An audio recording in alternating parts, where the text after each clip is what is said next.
কুয়েতে প্রায় 5 ঘন্টা বসে থাকার পর আবার এই এখন বোর্ডিং শুরু হলো।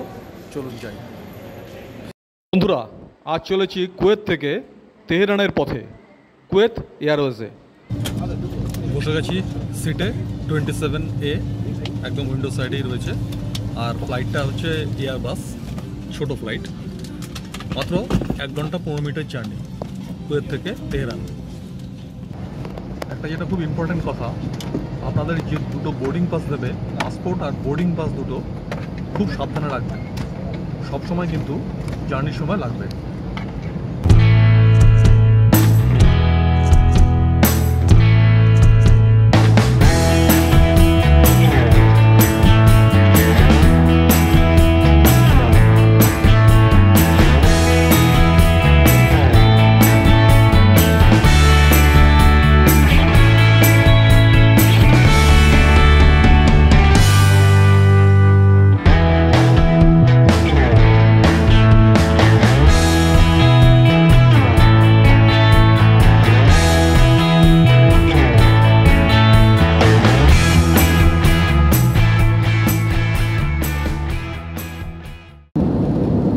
গালফের উপরের দিকটাকে পুরো ক্রস করে যেতে হচ্ছে ইরান। হিন্দু মিল কি আছে দেখি।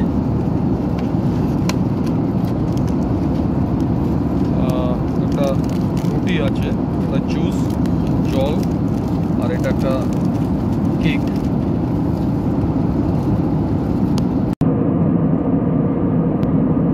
রুক্ষ মরুদ প্রান্তরের মধ্যে নীল জলের রেখা দেখা যাচ্ছে। আমরা এখন চলেছি ইরানের উপর দিয়ে। এই পার্সিয়ান ঘাটটাকে ক্রস করলেই হচ্ছে ইরান স্টার্ট হয়ে গেল। নিচে একেবারে ধুধু রুক্ষ মরুভূমি।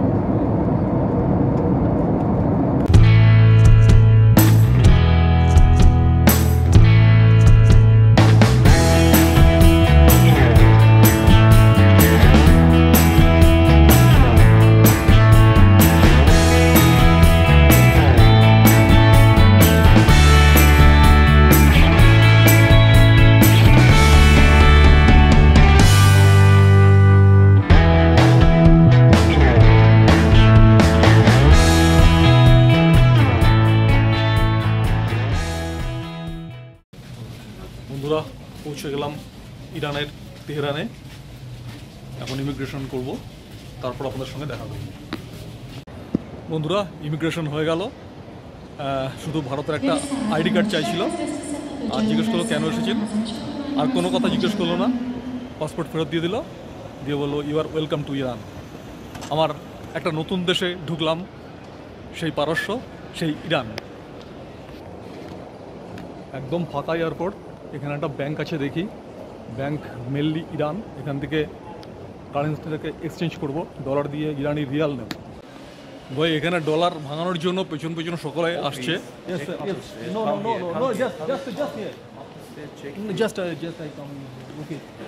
No problem. Okay okay okay, thank you thank you. Currency change করবার জন্য পিছন পিছন চলে আসছে। $100 ভাঙাতে হবে। আমি বললাম $50 দাও, দিল না। আর এখানে মোবাইল রেজিস্ট্রেশন করতে হয়। আপনি যদি 1 মাস থাকেন তাহলে এখানে মোবাইল আপনাকে রেজিস্ট্রেশন করতেই হবে। 1 মাসের কম হলে আর রেজিস্ট্রেশন করতে হবে না। এর সামনে একটা ব্যাংক আছে, এখানেই দেখে নিন।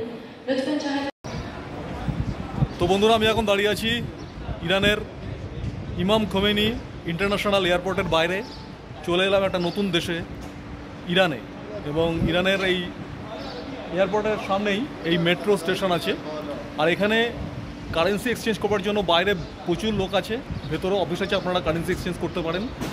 আর এরা শুধু ট্যাক্সি নেওয়ার জন্য সবসময় আপনাকে পাকড়াও করবে। আমাকে পাকড়াও করেছিল ট্যাক্সি নেওয়ার জন্য। তো এখানে মেট্রো ধরে আমি বাহারিস্তান যাবো এবং সেখান থেকে ট্যাক্সিটা নেবো, তাহলে একটু খরচাটা কমবে। আপনারা এখান থেকেও ট্যাক্সি নিতে পারেন। আর প্রচুর টাকা, মানে কোটিপতি হয়ে গেলাম আর কি। $50 প্রচুর রিয়াল দিয়েছে।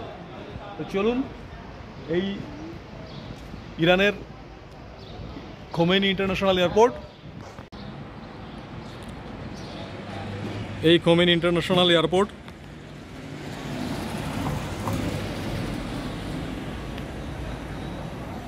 $50 ভাঙিয়ে এতগুলো টাকা পেয়েছি, এত ইরানিয়ান রিয়াল। দেখুন কত কোটিপতি হয়ে গেলাম ভাই, কত রিয়াল। এখানে টাকা কি ছেঁড়া কাগজ, কত রিয়াল দিয়েছে দেখুন।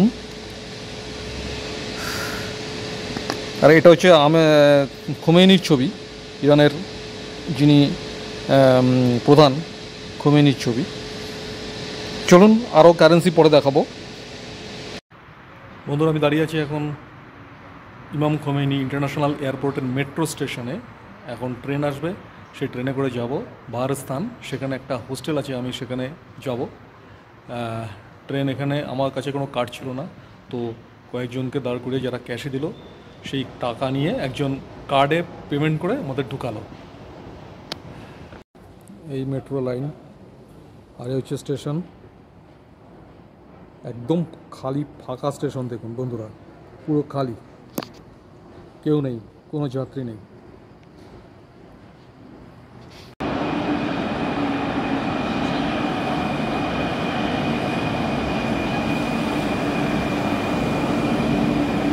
Iranian train.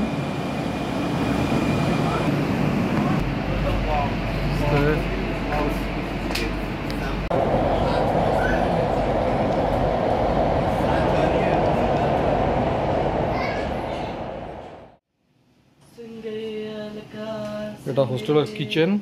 এই জল গরম হচ্ছে, এখানে সুগার, চা পাতা সবই আছে। কিচেনটা বেশ সুন্দর।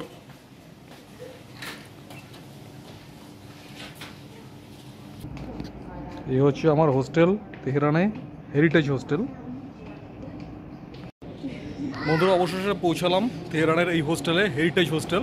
এটা বাহারস্তান যে মেট্রো স্টেশন আছে সেখান থেকে একদমই কাছে। এই আমাকে দিয়েছে ওপরের ওই ঘরে 8 বেডরুম, প্রতি রাত 9 ইউরো করে। 2 দিনের জন্য আমি বুকিং করলাম 18 ইউরো।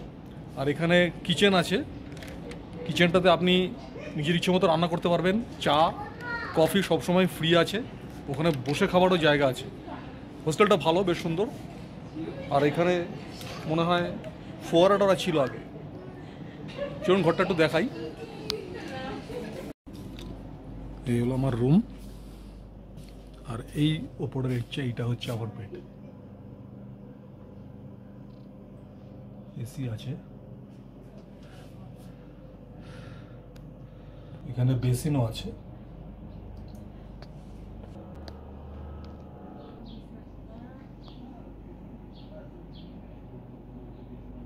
আর এইখানটা হচ্ছে লকার। তেহরানের বাহারস্তান স্কোয়ার একটা গুরুত্বপূর্ণ জায়গা। এখানে মেট্রো আসে তেহরান থেকে, একদম এয়ারপোর্ট থেকে 2-3 বার ট্রেন চেঞ্জ করে আসতে হলো এই বাহারস্তান। আর বাহারস্তানের সামনেই এই হোস্টেলটায় ডরমিটারি বেড পেলাম। এখানে সাইকেলেরও ব্যবস্থা আছে দেখুন বন্ধুরা।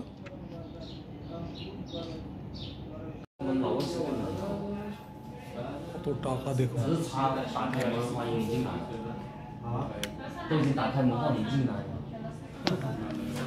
টাকাটাও আছে।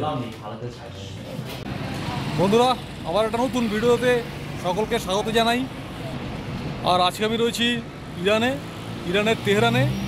এবং তেহরানের এই যে সামনে যে হোস্টেলটা, তেহরান হেরিটেজ হোস্টেল, এখানে আমি আছি এবং ডরমিটারি বেডে আছি। এখন এখান থেকে আমি যাব মেট্রো স্টেশন। এই হোস্টেল থেকে মেট্রো স্টেশনটা একদমই কাছে, বাহারস্তান থেকে আমি যাব একটু আজাদি টাওয়ার দেখতে। চলুন আপনাদের ঘুরিয়ে নিয়ে আসি। এই রাস্তা, এই সামনেই এই দেখুন ইমাম খোমেনির ছবি রয়েছে চারিদিকে। আর এই পাশে যাচ্ছে মেট্রো স্টেশন। পিরামিডের মতন সামনে একটা কি করা আছে কে জানে, বোধহয় কোনো বিল্ডিং। আর এই হচ্ছে বাহারস্তান মেট্রো স্টেশন, ওইটা হচ্ছে মেট্রো স্টেশন। আমি এখন বসে আছি সিরাজের হোস্টেলে। তো প্রথম দিন আমি যখন তেহরানে এসেছিলাম, তেহরানে যখন ফার্স্ট আমি ইন্ডিয়া থেকে এলাম, তারপরে আমার যে হোস্টেলটা ছিল সেটা হচ্ছে বাহারিস্তান বলে একটা জায়গা আছে, মেট্রো স্টেশন, ওখান থেকে হেঁটে জাস্ট 2 মিনিট লাগে। তো আমি বাহারিস্তান মেট্রো স্টেশন থেকে হোস্টেলে গিয়ে চেক ইন করে সমস্ত কিছু আমার লাগেজ ফাগেজ সমস্ত কিছু রেখে ভাবলাম যে এখনও সময় আছে, সন্ধ্যা হয়নি, তো আমি আমার ব্যাগপত্র নিয়ে এই ছোটো ব্যাগটা, কেচুয়ার এই ব্যাগটা নিয়ে ভেতরে ইম্পর্টেন্ট ডকুমেন্টস, কিছু জলের বোতল টোতল, খাবার টাবার নিয়ে বেরোলাম। বেরিয়ে আমি ওখানে ভিডিও করছিলাম, ভিডিও করতে করতে আসছিলাম, ব্লগিং করতে করতে আসছিলাম। তা আমি জানতাম না যে ওখানে একটা সামনে সরকারি অফিস আছে। তো সরকারি অফিসে 2-4 জন পুলিশ আমাকে লক্ষ্য করেছে যে আমি ভিডিও বানাচ্ছি। আমি যখন আস্তে আস্তে ব্লগিং করতে করতে আসছি রাস্তা দিয়ে, অর্থাৎ আমি কখন পৌঁছলাম, কি দেখছি, এগুলো যখন দেখছি, হঠাৎ করেই আমাকে ডাকছে পেছন দিক থেকে 3-4 জন পুলিশ ডাকলো, ডেকে বললো তোমার পাসপোর্ট দেখাও, তুমি ভিডিও করছো কেন?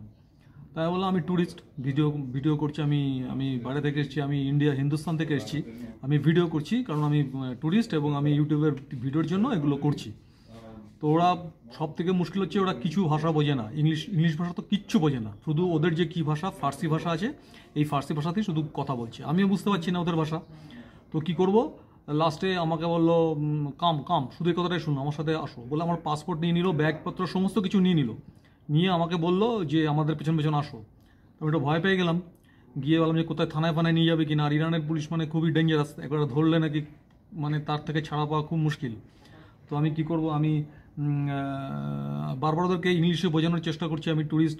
তখন ওরা আমাকে ওই সামনে, ঠিক হোস্টেলের সামনেই একটা যে অফিস ছিল, অফিসের ঘরে নিয়ে গেছে। অফিস ঘরে নিয়ে গিয়ে আমাকে আমার পাসপোর্টটা শুধু উল্টে উল্টে দেখছে। তারপরে প্রথমে বলছে তুমি কি পাকিস্তান? আমি না, আমি ইন্ডিয়া হিন্দুস্তান। তখন বলছি যে ভিডিও করছো কেন? তাই বলছি আমি ট্যুরিস্ট, আমি ভিডিও করছি। তারপর ওর মধ্যে একজন একটু ইংরেজি জানা ছিল একটু, তাই বলে আমি তখন তাকে বললাম যে তাদেরকে বলো যে আমার সামনেই হোস্টেল আছে, এই হোস্টেলের আমার অ্যাড্রেস, আমি এখানে উঠেছি, যদি কিছু দরকার থাকে হোস্টেলের যিনি আছেন তিনি আমাকে এখানে এসে তিনি ব্যাপারটা ফয়সলা করুন। তারপর আমার টাকা পয়সা ডলার সব কিছু খুলে দেখলো ব্যাগের ভেতর থেকে, তোমার কত টাকা আছে, এত ডলার, ইন্ডিয়ান কারেন্সি কিছু ছিল, সেগুলো সম্পর্কে জিজ্ঞেস করলো। তো চাই আমি কিছুই ওদের ভাষা বুঝতে পারছি না, কি বলবো। তারপরে কিছুক্ষণ পরে ওই মেয়েটি এলো, হোস্টেলের মেয়েটি এসে বললো যে ট্যুরিস্ট, জানি না ওদের ভাষার মধ্যে কি কথা হলো ওদের ভাষায়। তখন ওরা ওকে বলে প্রায় তখন বললো যে তোমার পাসপোর্ট ঢুকিয়ে নাও। তারপরে আমার জানি না পাসপোর্টের ছবিটাও তুলে নিল। আমার একটা লেখা ছিল বাংলা লেখা, সেটাও দেখি উল্টে ধরেছে, কারণ ওদের যে ফার্সি ভাষা সেটা ডান দিক থেকে শুরু হয়, আমাদের মতো না, খরষ্টি ভাষায় লেখা, সেই জন্য ওরা উল্টে ধরেছে, উল্টে পড়তে পারছে না বাংলা ভাষা। তারপরে এটা কি, আমি কিছু লেখালেখি করি, কারণ আমি যে দেশে ঘুরে আসি সেই দেশের উপরে আমি আমার যে এক্সপিরিয়েন্সটা লিখি, ভিডিওর মতনই লিখি। তা সেটাও আমার কাগজপত্রগুলো সব উলটপালট করে দেখছে। এই সমস্ত করার পরে তারপরে বললো যে প্রায় 40 মিনিট আমাকে ওখানে আটকে রেখে দিল, ওই সময়টাও নষ্ট হলো। তারপরে বললো যে ঠিক আছে তোমার ব্যাগপত্র নাও, পাসপোর্ট দিয়ে দিল। ওই মেয়েটা কি বললো, তারপরে ছেড়ে দিল। ছেড়ে দেওয়ার পর তখন আমি মেয়েটাকে বললাম কী ব্যাপার, এরকম হ্যারাসমেন্ট কেন? বলে যে এটা এখানে সরকারি যে সমস্ত বাসভবন আছে বা সরকারি যে সমস্ত অফিস আছে সেগুলোর সামনে কোনো ভিডিও করা যাবে না। অর্থাৎ আয়াতুল্লাহ খোমেনির যে সমস্ত ছবিগুলো দেওয়া আছে যে সমস্ত অফিসের সামনে, সেগুলো কিন্তু সেসব জায়গায় ভিডিও করা যায় না, বা নো ফটোগ্রাফি বা নো ভিডিওগ্রাফি। সেই জন্য আমি তো বুঝতে পারিনি সামনে অফিস আছে, সেই জন্য আমি করছিলাম। হ্যাঁ, ওই জন্যই তোমাকে পেছন থেকে ফলো করেছে, ভেবেছে তুমি বোধহয় ভিডিও করছো অন্য কোনো কারণে। কারণ এখন ইরানে ভিডিওগ্রাফি যেখানে সেখানে করা যাবে না, বা ফটোগ্রাফিও বেশি যেখানে সেখানে করা যাবে না, যেমন বিশেষভাবে তেহরানে করা তো যাবেই না। তারপর থেকে আমি সাবধান হয়ে গেছি, কোনো সরকারি অফিসের সামনে ভিডিওগ্রাফি করিনি বা ফটোগ্রাফি করিনি। তবে পুলিশ কিন্তু এখানে খুব হেল্পফুল, যে পুলিশকে আমি জিজ্ঞেস করেছি তারা কিন্তু হেল্পফুল, তারা আমাকে পথ দেখিয়ে দিয়েছে। শুধু বারবার জিজ্ঞেস করছে কোথা থেকে আসছো, আমি বলছি হিন্দুস্তান, ইন্ডিয়া, তখন ওরা খুব প্লিজড। তো এই হচ্ছে আমার তেহরানে প্রথম দিন আসার অভিজ্ঞতা, এবং ভিডিও করতে গিয়েই পুলিশ আমাকে পাকড়াও করেছে।